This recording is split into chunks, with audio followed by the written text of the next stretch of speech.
Bienvenue à tous dans l'Apostrophe, l'émission. Nous allons parler de l'actualité de la scène nationale de Cergy-Pontoise Val-d'Oise avec deux pièces, Journal d'une apparition d'après Robert Desnos, à voir les 24 et 25 novembre, et La Mouette de Tchekhov, à voir les 30 novembre, 1er et 2 décembre. Avec nous au plateau, Pauline Masson, bonjour. Bonjour. Comédienne du Journal d'une apparition, merci d'être là, avec Gabriel Dufay, le metteur en scène, également comédien, qu'on va retrouver dans quelques instants avec un extrait, et Jean-Joël Le Chaplin, le directeur de l'Apostrophe, la scène nationale de Cergy-Pontoise. Avec vous, on parlera de La Mouette. Bonjour et bienvenue. Bonjour.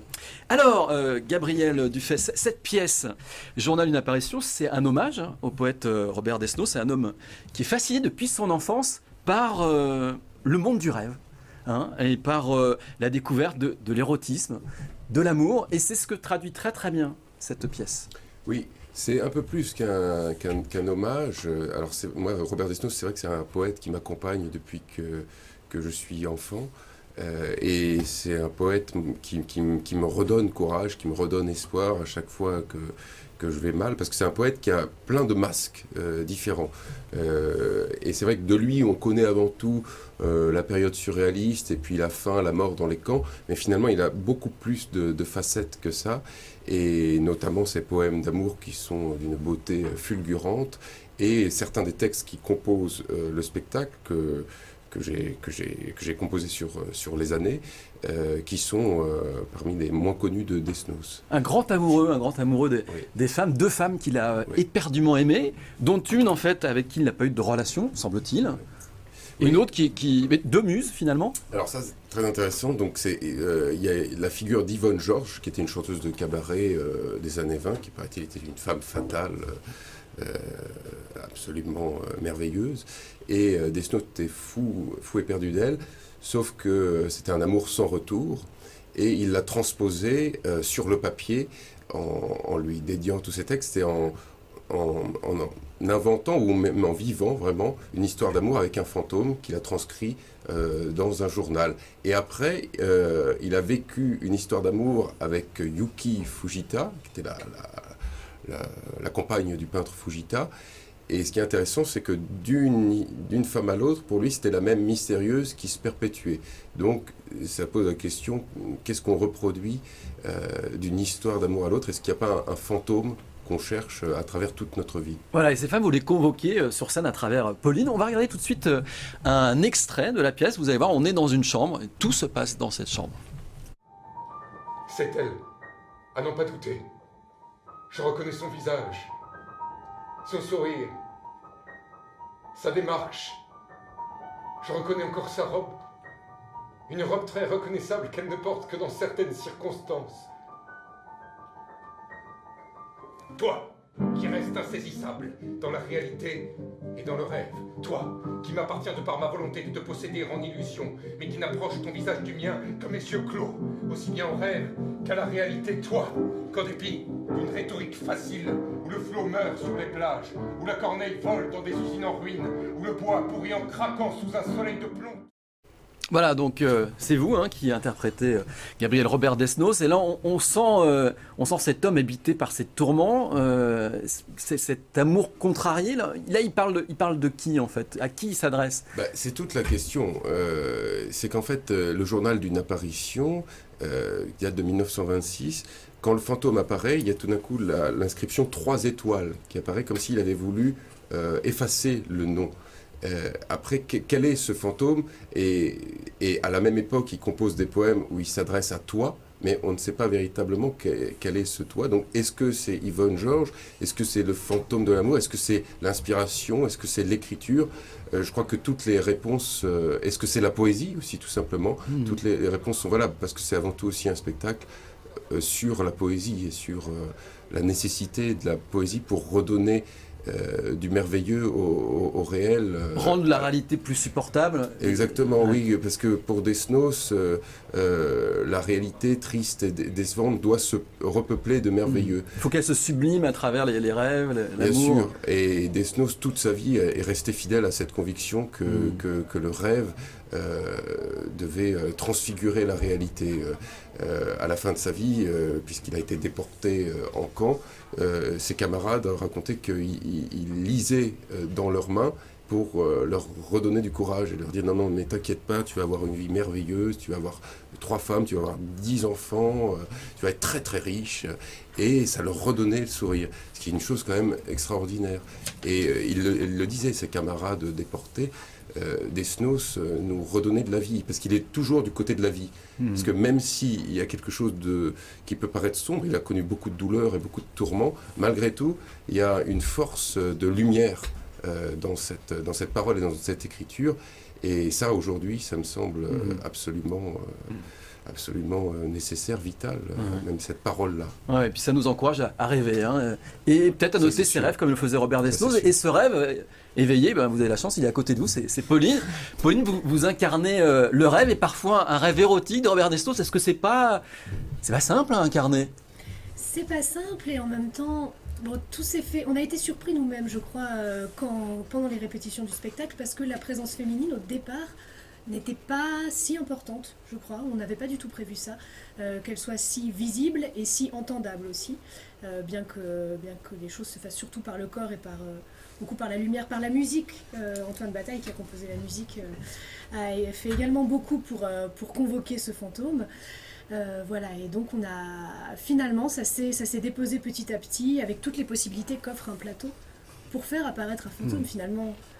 Quoi de mieux Voilà, il y a des jeux d'ombre, on vous devine, on vous découvre pas tout de suite. Exactement, en fait, même si on ne s'est pas dit qu'il y avait une incarnation d'Yvonne Georges puis une incarnation de Yuki Fujita, il y a quand même plusieurs parties dans le spectacle, et dans la première, le fantôme est plus fantomatique, et dans la seconde, Yuki Fujita est plus concrète, donc on a travaillé comme ça, mais dans la seconde partie, le fantôme d'Yvonne Georges revient tout de même. Parce que ça retrace aussi le parcours de Desnos, qui passe d'un amour idéalisé, peut-être un peu adolescent, mais au plus beau sens du terme, romantique, à un amour concret, accompli.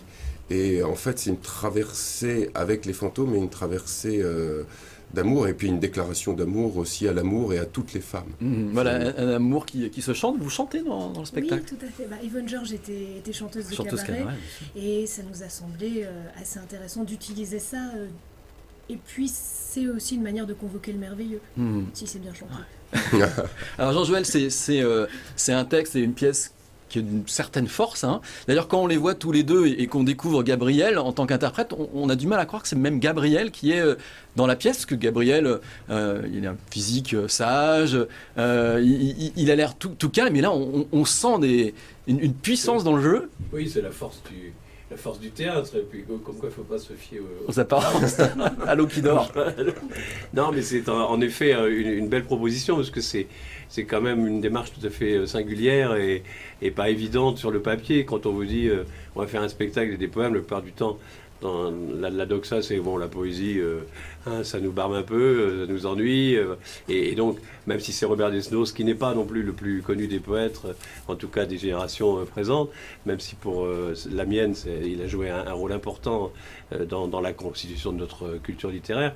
Donc, on se dit que finalement, c'est peut-être être un petit peu ennuyeux. Et donc, la démarche de Gabriel, qui a su convaincre autour de lui pour aller jusqu'au bout de ce projet, est tout à fait significative et donne un résultat tout à fait surprenant, en transformant finalement des poèmes, une succession de textes comme ça, de relations intimes d'un auteur avec ses passions, avec ses fantômes précisément, et bien de le transformer en un spectacle continu qui donne une véritable épaisseur à ce parcours de vie, et on entre là-dedans comme si c'était en effet une pièce de théâtre, grâce beaucoup évidemment aux deux interprètes qui sont là et à la pensée qu'a eu Gabriel de construire de telle façon ce projet.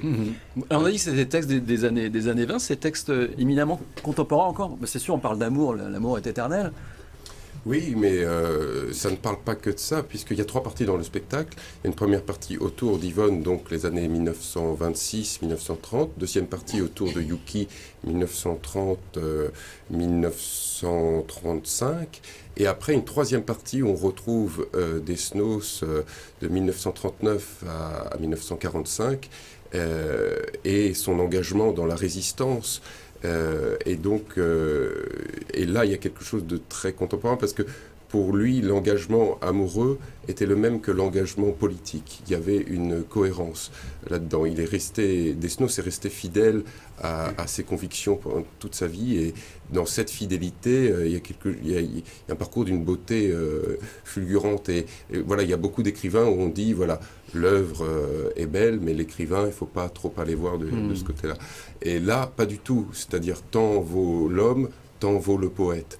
Et il y a quelque chose aussi qui nous invite à une certaine grandeur morale. Pour moi, c'est pour ça que Desnos est devenu mon héros, quelque part. Très bien, journal d'une apparition donc à 24 Voilà. et 25 novembre Exactement. au théâtre de l'Apostrophe. Vous restez avec nous, on va parler, Jean-Joël, de Tchekhov. Là, tout à l'heure, je parlais de textes des années 20. Alors là, on est plutôt vers fin 19e, hein, c'est ça. Oui. La mouette de Tchekhov, tout le monde connaît, et une mouette revisitée, là.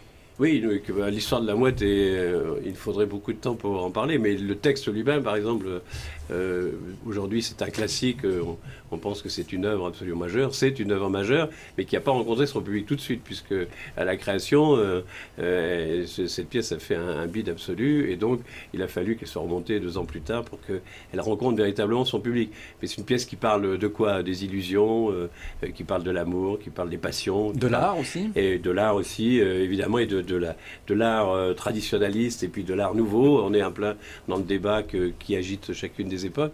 Et donc, cette pièce est quand même une chose absolument formidable et qui est là revisitée dans un contexte un peu particulier, puisque c'est Thomas Ostermeyer qui est le grand metteur en scène que l'on connaît de l'Achat au Buneux et qui a monté la pièce avec des acteurs français. Hein, c'est la 2e expérience qu'il fait de cette nature. On le connaît comme metteur en scène avec les comédiens allemands et de sa propre compagnie, dans lesquels il y a des opus qui sont tout à fait formidables. Et puis là, il a, depuis Ibsen, qu'il a monté il y a 2 années, et maintenant ce Tchekhov, il entre dans la poursuite du répertoire qu'il explore, mais avec des acteurs français.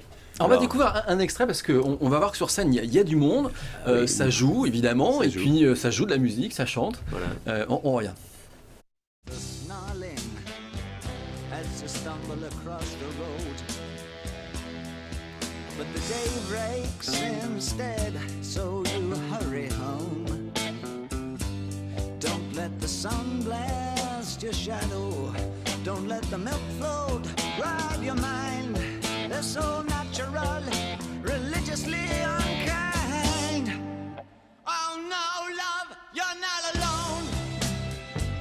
You're watching yourself, but you're too unfair. You've got your head all tangled up. Alors Jean-Joël, lorsqu'on découvre cette bande-annonce, on entend cette bande-son, ça paraît très rock'n'roll. Est-ce que c'est juste la bande-son pour animer la bande-annonce, ou le spectacle est rock'n'roll? Non, le spectacle n'est pas rock'n'roll au sens où on pourrait entendre cette expression. Mais le spectacle est une vision très particulière d'Ostermeyer, évidemment. On ne pouvait pas en attendre moins. Mais c'est surtout une plongée dans les relations telles que c'est nous le faire passer Tchekhov, puisque en substance, c'est l'histoire, pour en dire 2 mots, c'est Treplev qui est un jeune, le fils d'Arkadina, qui est une grande comédienne russe et qui, lui, a des velléités d'être un auteur contemporain et d'un metteur en scène qui voudrait dépoussiérer un peu le théâtre, enlever son académisme ambiant et en faire quelque chose. Et donc la pièce commence par une expérience théâtrale qu'il fait avec Nina, dont il est amoureux, voilà, et laquelle Nina va tomber amoureuse du mari, de l'amant d'Arkadina, qui est Trégorine. Et donc c'est cette triangulation Treplev, Trigorine, Nina va se traduire et va se terminer par un drame, comme on le sait, puisque on assimile cette mouette à quelqu'un qui débarque, qui trouve une jolie mouette et qui la tue. En fait, c'est la fable un petit peu terrifiante. Mais dans ce spectacle, qui est une sorte de huis clos, d'ailleurs, on pourrait dire qu'il y a une similitude entre les 2 scénographies, bien qu'elle n'ait rien à voir, entre la scénographie qu'a inventée Gabriel pour Journal d'une apparition et la scénographie de la mouette, puisque les 2 se déroulent dans des boîtes totalement fermées, blanches, et des boîtes fermées dans lesquelles toute l'action se déroule. Et c'est un moment assez formidable. Sur la base d'une traduction, il faut dire 2 mots de la traduction, puisque Olivier Cadiot, qui a fait la traduction du texte à la demande de Thomas Ostermeyer, qui est un auteur français, l'a fait sur la base de 2 autres textes. Il l'a fait sur la base du texte allemand, d'une traduction qu'a effectué Thomas Ostermeyer, mais aussi d'une traduction russe faite par Antoine Vittel. Alors en fait, je dis 3, mais en fait c'est 4, puisque on a Tchekhov, on a Vittel, on a Ostermeyer et on a Cadiot. Et donc tout ça donne un espèce d'ensemble qui, sur le plan de la langue en tant que telle, permet aux acteurs formidables, dont Valérie Dréville par exemple, sur le plateau, de donner une épaisseur assez forte à ce texte. À voir donc 30 novembre, 1er décembre, et c'est au Théâtre des Louvres-à-Pontoise, l'Apostrophe. Merci beaucoup Jean-Joël d'être venu jusqu'à nous, merci beaucoup à Gabriel et Pauline. On vous souhaite à tous un très bon spectacle et à vous qui allez voir ces pièces, un très bon spectacle.